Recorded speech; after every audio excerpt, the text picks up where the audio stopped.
เนี่ยปากน้ำหมอปะนี่มึงกวนมากินน้ำมันขึ้นทางนี้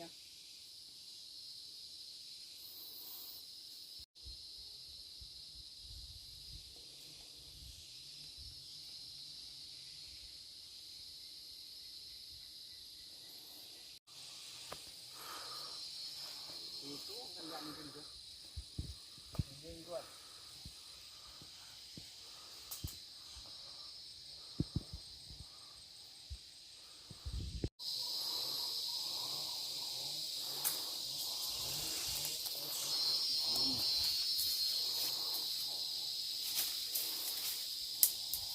คุณปวดคุณตาเด็ก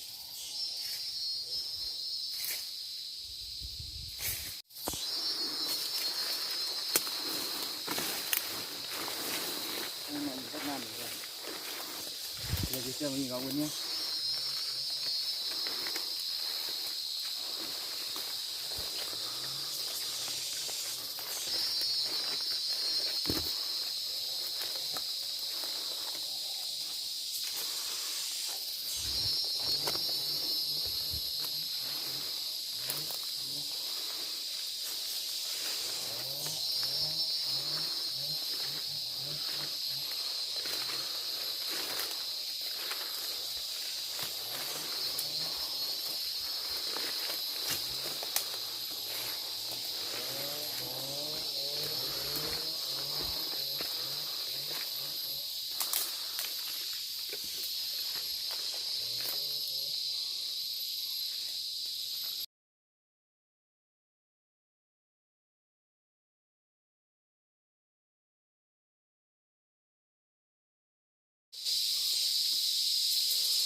กินน้ำนี่ตาล้างตาล้างนี่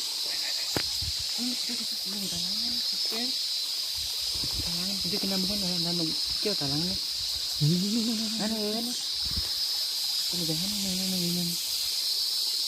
มันกินเยอะมาดูนี่พี่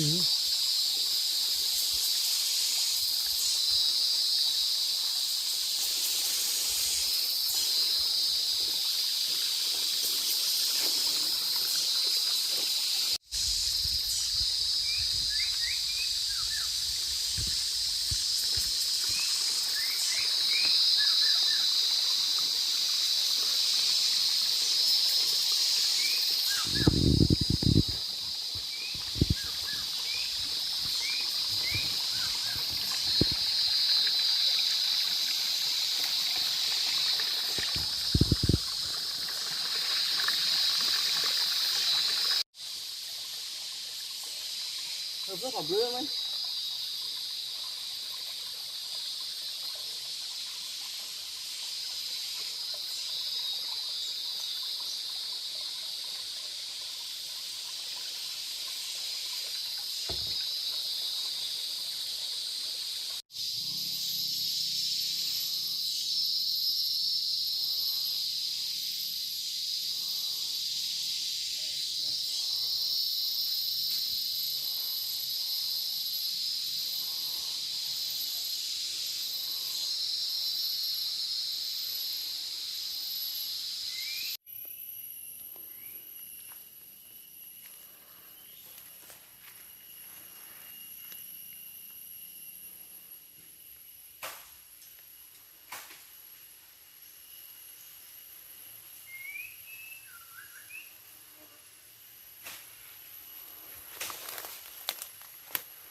ตรงนี้นะ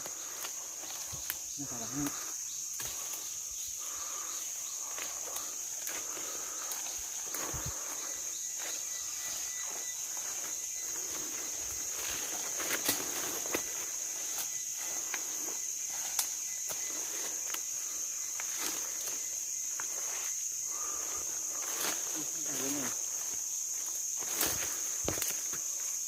ดีไหม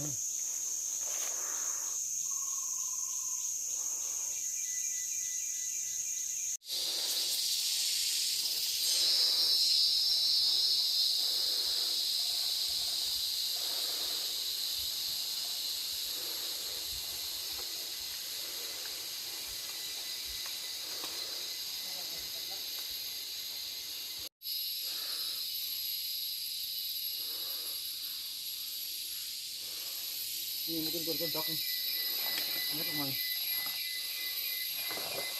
ไม่เจอว่ามันดักเบล็อกนี่เลย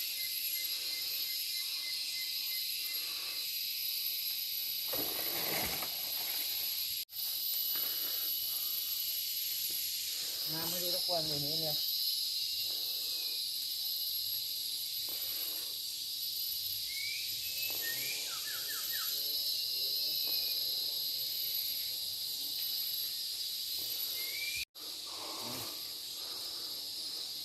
วนลิบกัน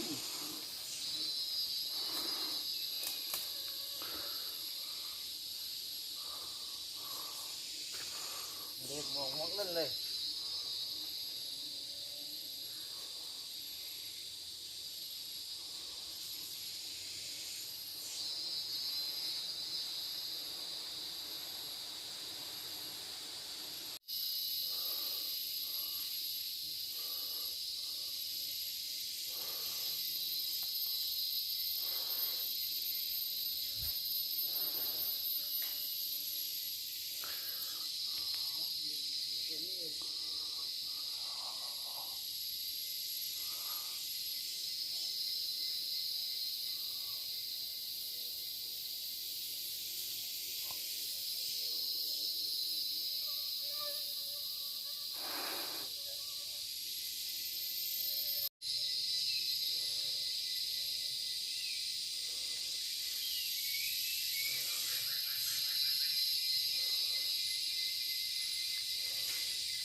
ไม่ใช่ไม่ได้หลับเลย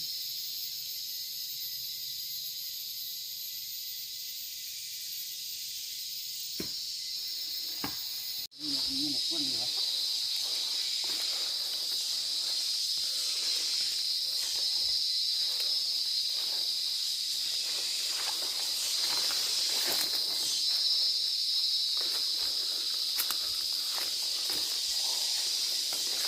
นี่ก็ไม่หมกก้นอยู่เนี่ยนี่ตานี่ฮะมันหมกก้นเลย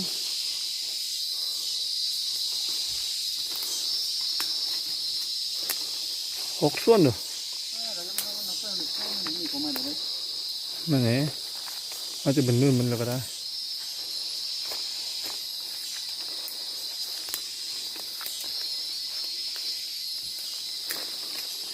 เสียงอะไรลมบ่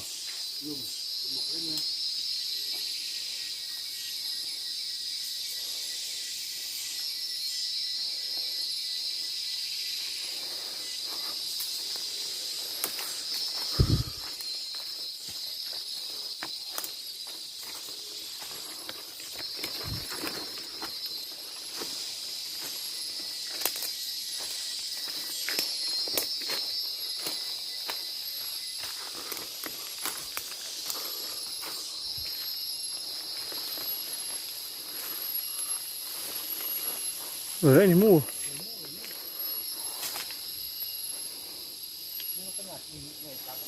มาว่ะไม่เนี่ยอาจจะเรียวดักเดียวดังอย่างนี้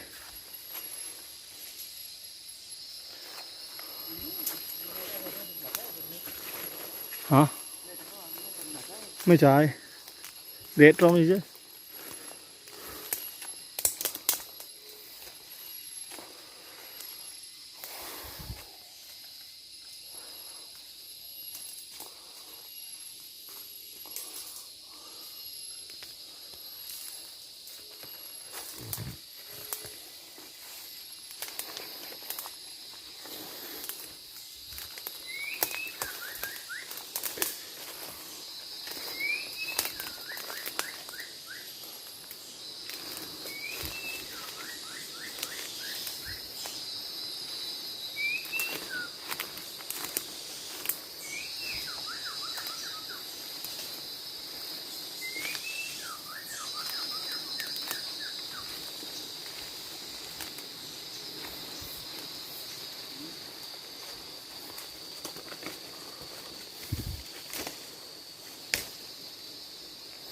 ไปทางนั้น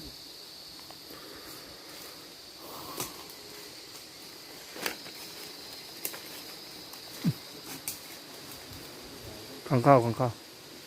ตรงนี้ทางนี้ทางจะตื่นจักเลยเออน้ำมันใหญ่จ้ะทางเดียวกันนะ อืม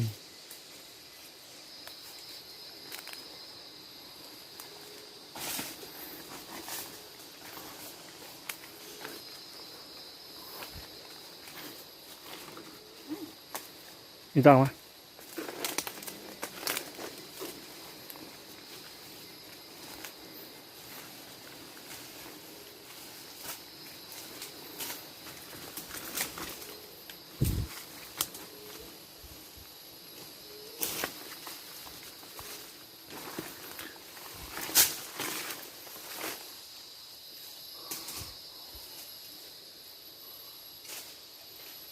ต้นไหนเผือก ผมว่าง่ายๆมีอะไรเด่นอันนี้ครับผมก็ง่ายเลยครับ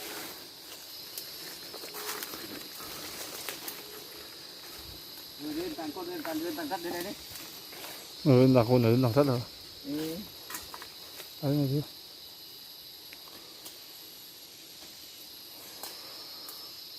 เดินได้ง่ายเลย เนี่ยยักษ์อ่ะ คนจะตัดไม่ตัด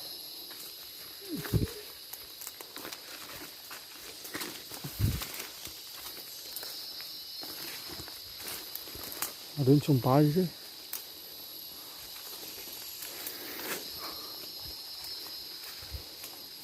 ตีเบื่อนี่บ่นี่คือเป็นควนทุกเลยนี่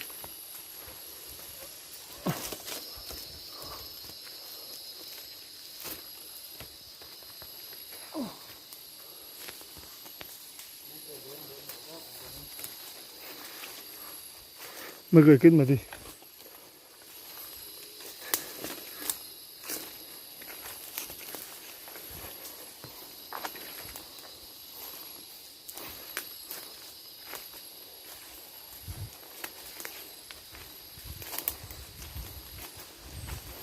นี่เราน้าเว้นพวกนี้เลยนะ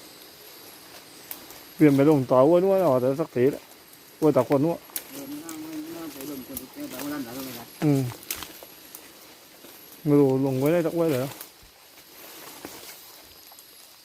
ตัวนี้หมอกลางเหมือนกับกลางกันนี่คือนี่ เอาไว้ไม่ได้ด้วยดิเหรอ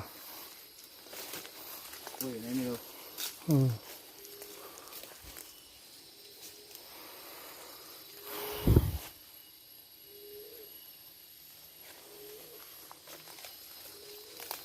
โอ้ยอยู่ไหนเจ้าโอ้ย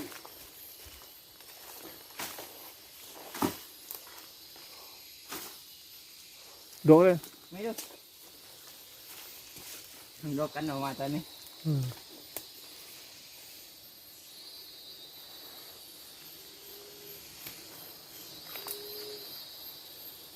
ช่วยเลยหยุดไปแล้วนะ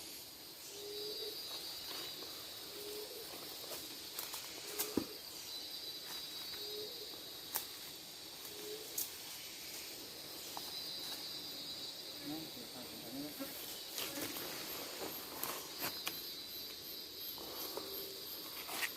ผ่านเยอะจัดเลย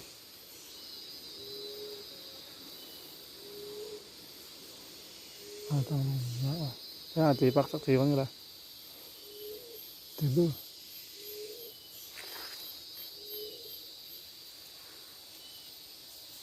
เอามาตัวนึง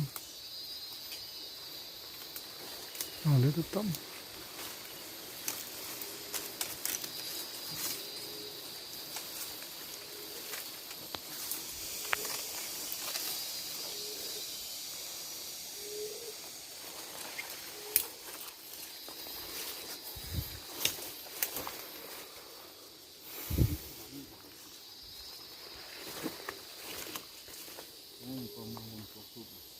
อันนี้เรื่องหนุ่ยมั้ย ไอ้ต่าง กว้างต่างเดินต่างเนาะร้องกัน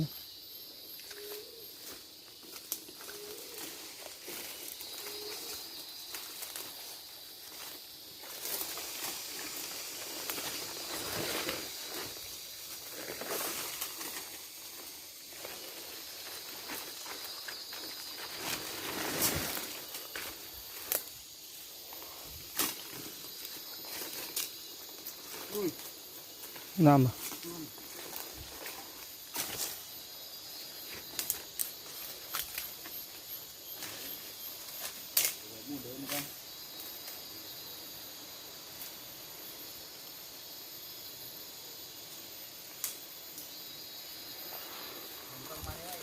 ฮะ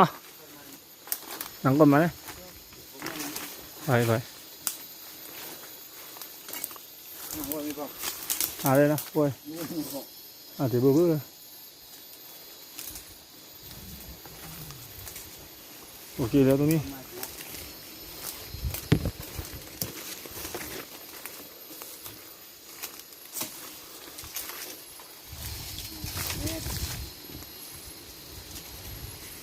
ลุงปัดมาดิ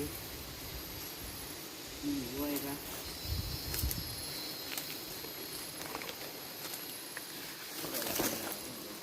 ตรงเลยนี่ตรงเลยวะ นั่งลำเป็นจ้ะ ลวกอีกนี่โอ้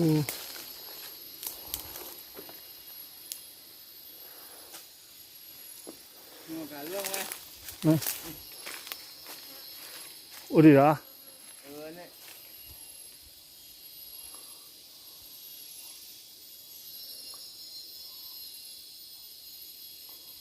ก็เจ้าสีดา giờ nó cột điện quay liền liền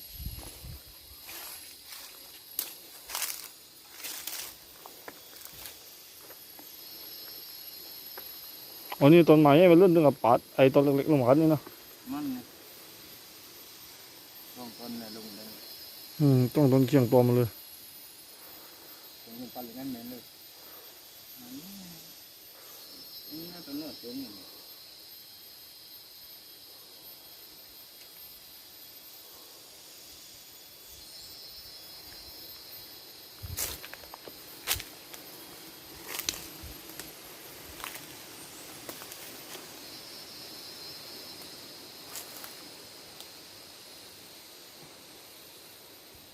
นี่จะกับตัน อันนี้เราเดินไปทางเลนเรา มีตัวกบต่างเงี้ยกันแต่เดินอยู่แล้วยังเดินไม่ออกเป็นไม่เบื่อ